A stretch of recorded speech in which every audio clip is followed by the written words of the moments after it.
you feel this sensation? Yes. Yes.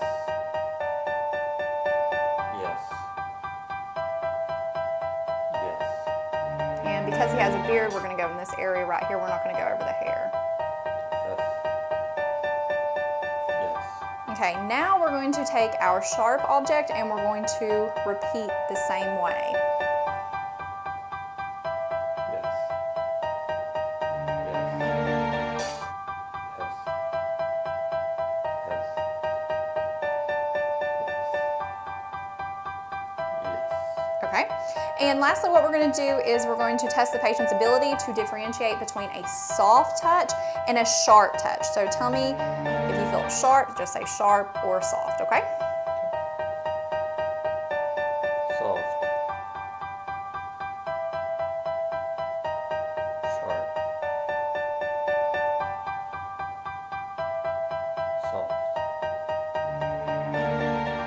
Sharp.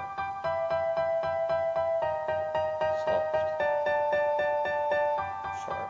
Okay. Now what we're going to do is test the corneal reflex, and to do this you'll want to have the patient remove their contacts if they wear them because it can throw off the test. You're going to take another cotton ball and you're sort of just going to twist it at the end like this.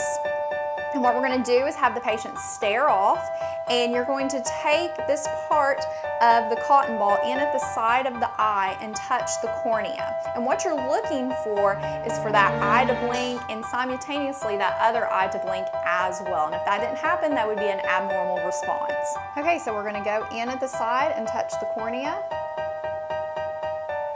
You should blink. Now we're going to test motor function, and what I want you to do is I want you to bite down for me. Okay, and what you want to do is take your hands and you're going to feel the masseter muscle and the temporal muscle. And you should feel a nice ball of muscle that is equal on both sides and the temporal muscle. And I feel that. An abnormal finding would be if it was unequal on each side or very small. Next, what you want to do is you want to see how well the patient can move their jaw against resistance. So I'm going to have you try to open up your jaw against my hand. That was very strong. An abnormal finding would be they couldn't do that at all. And then try to move from side to side. Okay.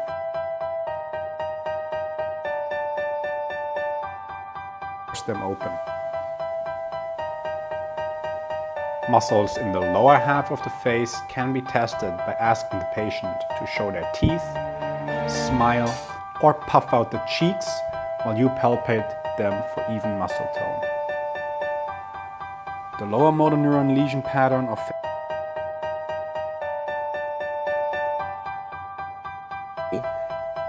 Do you hear that?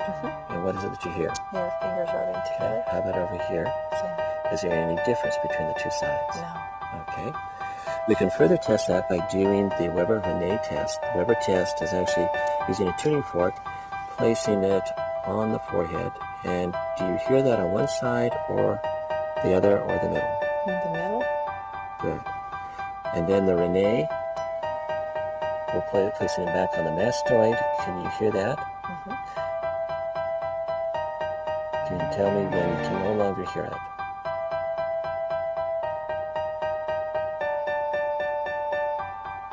Okay. Can you hear it now? Yes.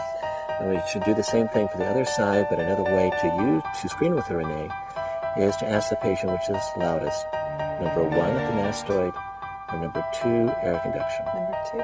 And that's the correct answer. That would be the normal response.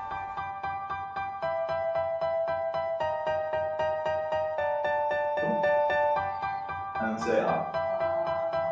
Thank you. If there is a lesion with one of the nerves, the uvula will deviate away from the side of the lesion as it's pulled up by the normal side. You can also test sensation of the palate by just touching the roof of the mouth. And lastly, it's the gag reflex. The gag reflex is uncomfortable, so warn patients before you do it. To perform a gag reflex, you will need 2 tongue depressors, 1 for the tongue, and 1 to touch the back of the palate on both sides. This may be a bit uncomfortable, we apologise. So this patient doesn't have a gag reflex.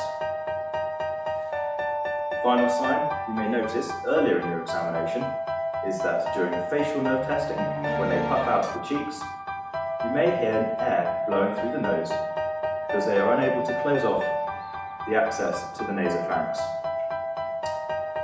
We then move on to testing the 12th cranial nerve, the hypoglossal nerve.